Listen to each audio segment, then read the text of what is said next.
यंदाच्या लगन सराईत 10 मुलीला 10 मोजून 10 मुलीला एकच प्रश्न आणि साधा प्रश्न विचारला.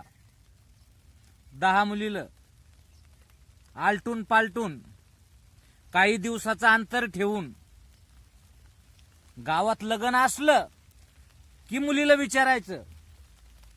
10 मुलीपैकी पहिलीला विचारलं, दुसरीला विचारणं, असं विचारणं सुरू. पहिलीला विचारलं, आज गावात कोणाचं लग्न आहे? ती म्हणायची अमुक अमुक दादाचं.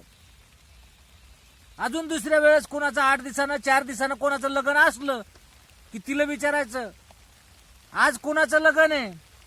ती परत सांगायचं या दादाचं त्या दादाचं.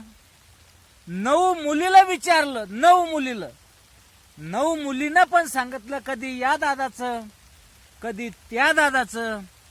9 मुलीनं सांगितलं, पण त्यातल्या एकाच मुलीनं असं सांगितलं, म्हटलं आज लग्न कुणाचं आहे? तर ती म्हणती मेल्या कुत्र्याचं आहे.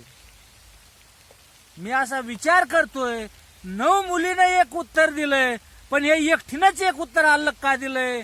काहून दिलंय की त्या मेल्या कुत्र्याचं आहे असं का म्हणली? मला आज समजलं नाही. तुम्हाला समजलं असेल तर कृपया मला सांगा.